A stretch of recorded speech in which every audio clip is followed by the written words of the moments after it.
Hello বন্ধুরা, নিশ্চয়ই তোমরা খুব ভালো আছো। তোমরা যারা এই মুহূর্তে মাধ্যমিক পাশ করেছো, উচ্চ মাধ্যমিক পাশ করেছো কিংবা বিএ পাশ করে আছো, তোমাদের জন্যেই অত্যন্ত গুরুত্বপূর্ণ আরও একটি ক্লাস নিয়ে আসলাম। যে ক্লাসে বিগত দিনে যে সমস্ত প্রশ্নগুলি বিভিন্ন পরীক্ষায় এসেছে এবং ভবিষ্যতেও আসবে বা আসতে পারে, এই রকম বেশ কিছু গুরুত্বপূর্ণ প্রশ্ন আজকের এই ক্লাসে থাকছে। এছাড়া শুরুতেই মোটামুটি কোন কোন খাতে ফর্ম ফিল আপ চলছে বা ফর্ম ফিল আপ হবে, এইরকম কিছু ভ্যাকেন্সি সম্পর্কে আমরা একটু আলোচনা করে নেব। দেখো, এর মধ্যে প্রত্যেকটা ক্ষেত্রেই যে কোনো চাকরির ক্ষেত্রে বয়স মোটামুটি 18 থেকে শুরু হয়।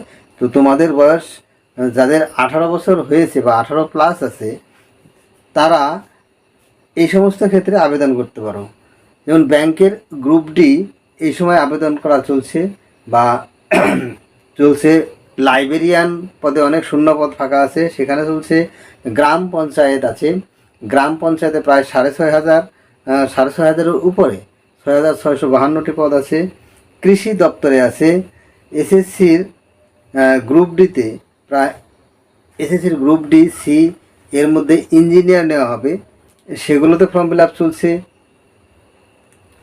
জজ কোর্টের বিভিন্ন ক্ষেত্রে, জজ ক্ষেত্রের ডি গ্রুপ সি গ্রুপের প্রচুর শূন্য পদ, সেখানে নিয়োগ চলছে, সেখানে তোমরা ফর্ম ফিল আপ করতে পারো। এছাড়া রেলওয়ের রেলওয়ে যে পুলিশ, সেখানে ফর্ম ফিল আপ চলছে। আবার রেলওয়ের গ্রুপ ডি গ্রুপ সিতেও প্রচুর শূন্যপদ আছে, এগুলো তোমরা আবেদন করতে পারো। এছাড়া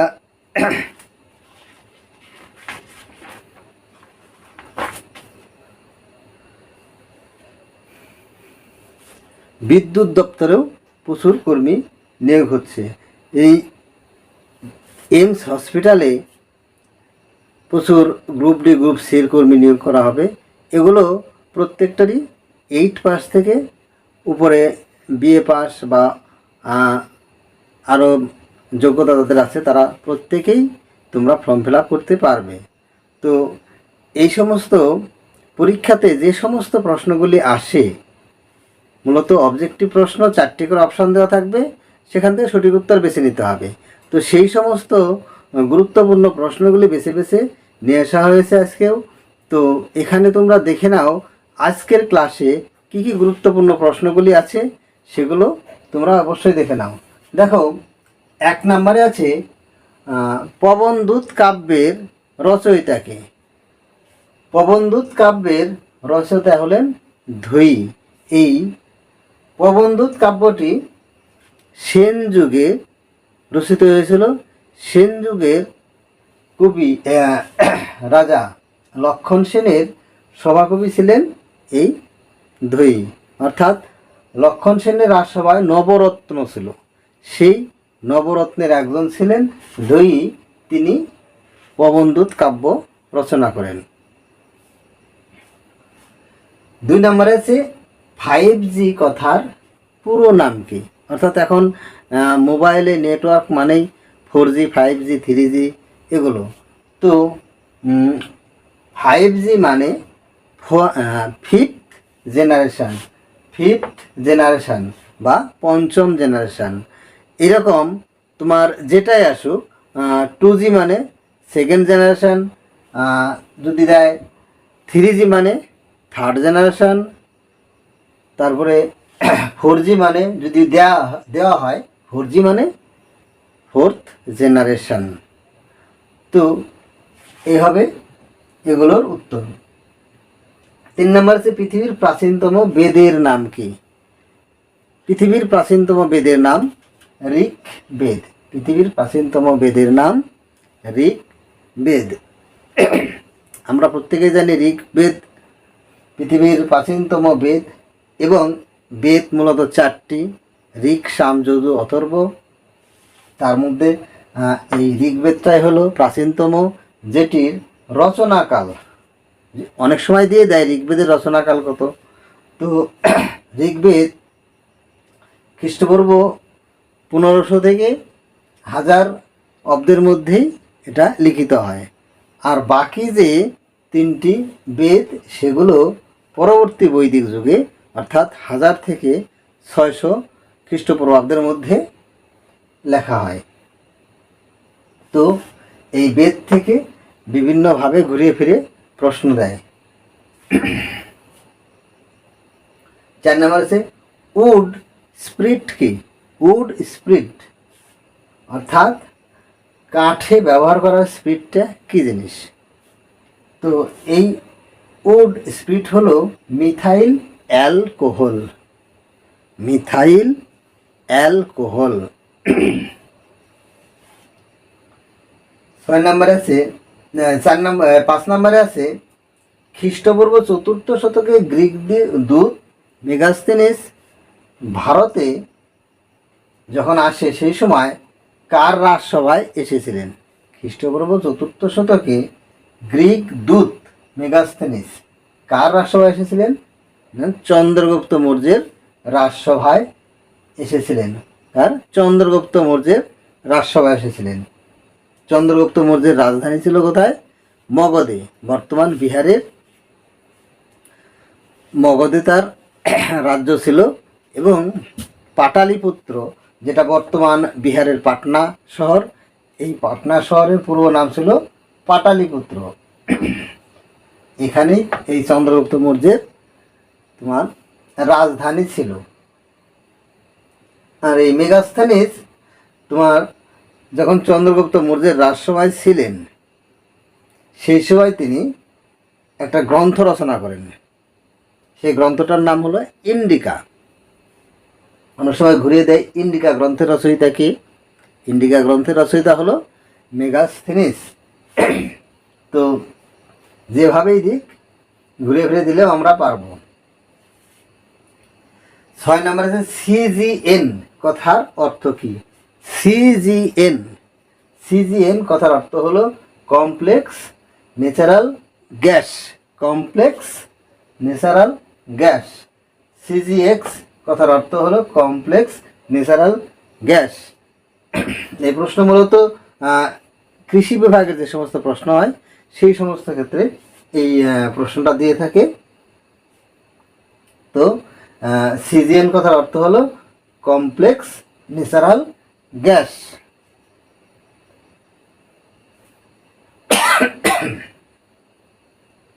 7 নম্বরে আছে সোরকোটাডা।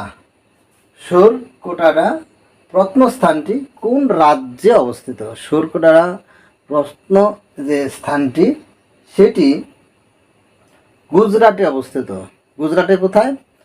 গুজরাটে আরব সাগরের কোলে যে তোমার কাথিয়াবার আছে বা কচ্ছের রান আছে, যেখানে আমরা কচ্ছ বলি, সেই জায়গায় হলো এই সোরকোটাডোর, যেখানে কচ্ছের রান বা কাথিয়াবার, সেই জায়গাটায় হলো এই গুজরাটের সোরকোটাডোর অবস্থিত।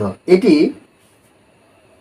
সিন্ধু সভ্যতার একটি কেন্দ্র।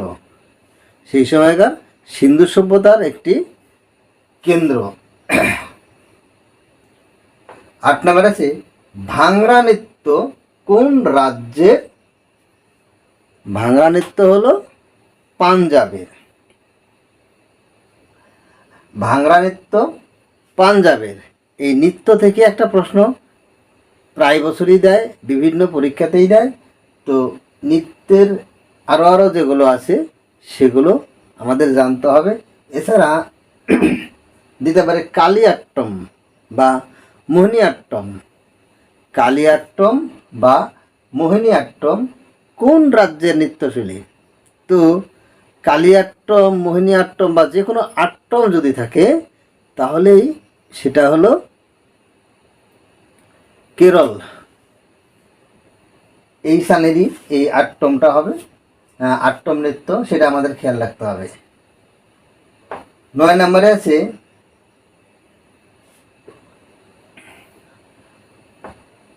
আগাখা কাপ কি?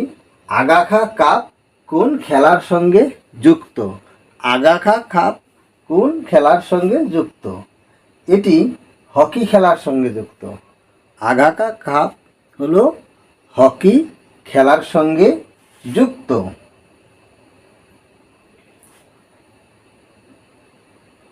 10 নম্বর আছে দুলহস্তি বাঁধ কোন নদীর উপরে অবস্থিত? দুলহস্তি বাঁধ কোন নদীর উপরে অবস্থিত? এটি চেনাব নদীর উপরে অবস্থিত। চেনাব নদীর উপরে এই দুলহস্তি বাঁধ অবস্থিত।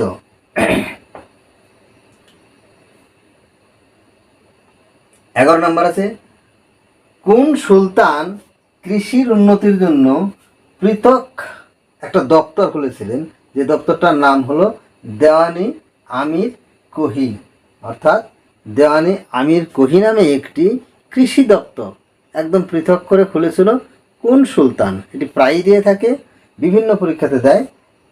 এটি হলো খুলেছিলেন সেই সুলতান হলো মোহাম্মদ বিন তুগলক। মোহাম্মদ বিন তুগলক। এই যে দেওয়ানি আমিরি কুহি, এই মোহাম্মদ বিন তুগলকের একজন সেনাপতি ছিলেন এই আমির। ইনি দেওয়ান আমির ছিল, তার নাম অনুযায়ী তিনি এই বিভাগটা খুলেছিলেন বলেই তার নাম হয়েছে দেওয়ানি আমির কুহি, তার নাম অনুযায়ী এটার নাম হয়। এছাড়া মোহাম্মদ বিন তুগলক থেকে বিভিন্নভাবে প্রশ্ন আসে যে পাগলা রাজা কাকে বলা হয়? তাহলে মোহাম্মদ বিন তুগলক। কোন দিল্লির সুলতান তামার নোট প্রচলন করেছিলেন? মোহাম্মদ বিন তুগলক। তারপরে মোহাম্মদ বিন তুগলক তার রাজধানী কোথায় স্থানান্তরিত করেছিল? তো দিল্লি থেকে দক্ষিণ ভারতের দৌলতাবাদের দেবগিরিতে রাজধানী স্থানান্তরিত করেছিল। এই সমস্ত প্রশ্নগুলি এখান থেকে এসে থাকে। তো এইরকম প্রশ্নগুলি আমাদের এখান থেকে আমরা জেনে নিলাম। তো এই সমস্ত দেখো প্রত্যেকটা প্রশ্ন অত্যন্ত গুরুত্বপূর্ণ। তো এই প্রত্যেকটা প্রশ্নই তোমরা অত্যন্ত গুরুত্ব সহকারে ভিডিওটি না টেনে ভালো করে মুখস্থ করবে। এবং তোমাদের কাছে আরেকটি অনুরোধ, তোমরা যদি ভিডিওটি ভালো লাগে অবশ্যই যারা এখনও চ্যানেলটি সাবস্ক্রাইব করেনি সাবস্ক্রাইব করবে, লাইক এবং বন্ধুদের কাছে যত বেশি পারবে শেয়ার করবে। এরপরে আছে 12 নম্বরে গীত গোবিন্দের রচয়িতাকে। গীত গোবিন্দ একটা কাব্যগ্রন্থ মধ্যযুগের। এই গীত গোবিন্দের রচয়িতা হলেন জয়দেব। এই গীত গোবিন্দের রচয়িতা জয়দেব এবং এর আগে একটা কি বললাম প্রবন্ধুত কাব্যের রচয়িতা ধৈ। এই দুজন একই রাজার সভাকবি ছিলেন। এই তার নাম হলো লক্ষণ সেন। এই লক্ষণ সেনের যে নবরত্ন, তার এই দুইজনই সভাকবি ছিলেন। নবরত্নের দুজন ছিলেন এরা। এছাড়া লক্ষণ সেন থেকে আরও গুরুত্বপূর্ণ প্রশ্নগুলি আছে।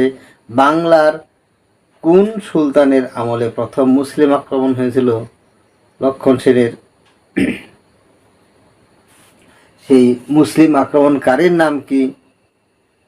ইখতিয়ারউদ্দিন মোহাম্মদ বিন বখতিয়ার খলজি, যিনি বাংলায় প্রথম আক্রমণ করেছিলেন বা মুসলিম শাসনের প্রবর্তন করেছিলেন, তার নাম। 13 নম্বরে আছে চৌসার যুদ্ধ কাদের মধ্যে হয়েছিল?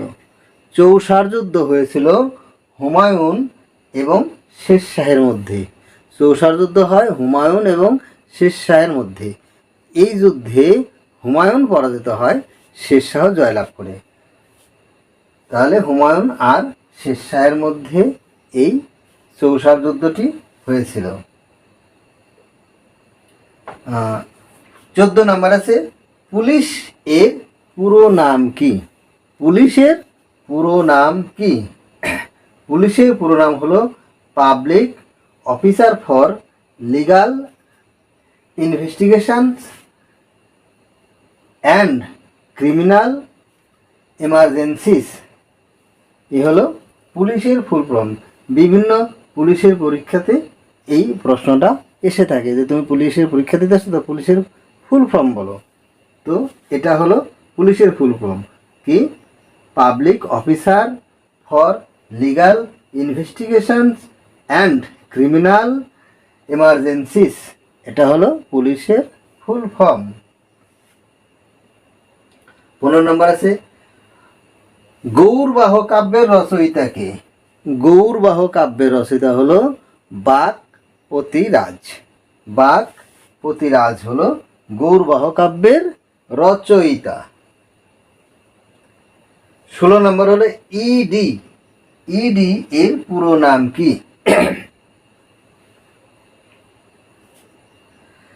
ইডির পুরো নাম হলো ইনফোর্সমেন্ট ডাইরেক্টরেট। ইনফোর্সমেন্ট ডাইরেক্টরেট হলো ইডির ফুল ফর্ম। এই সংক্ষেপ নামগুলো প্রচুর প্রায় সব পরীক্ষাতেই থাকে, প্রচুর দিয়ে থাকে। তো এগুলো আমাদের ভালো করে জানতে হবে। হীরাকুদ বাঁধ, এরপরে হীরাকুদ বাঁধ কোন রাজ্যে অবস্থিত? হীরাকুদ বাঁধ উড়িষ্যায় অবস্থিত। হীরাকুদ বাঁধ উড়িষ্যায় অবস্থিত। এরপর আছে এসএমএস এর পুরো নাম কি? এসএমএস এর পুরো নাম কি? আমরা মোবাইলে যে একজনের কাছ থেকে আরেকজনে এসএমএস পাঠাই, বলে দিস এসএমএস একটা পাঠিয়ে দিবি, হয়ে যাবে। সেই এসএমএস এর পুরো নাম কি?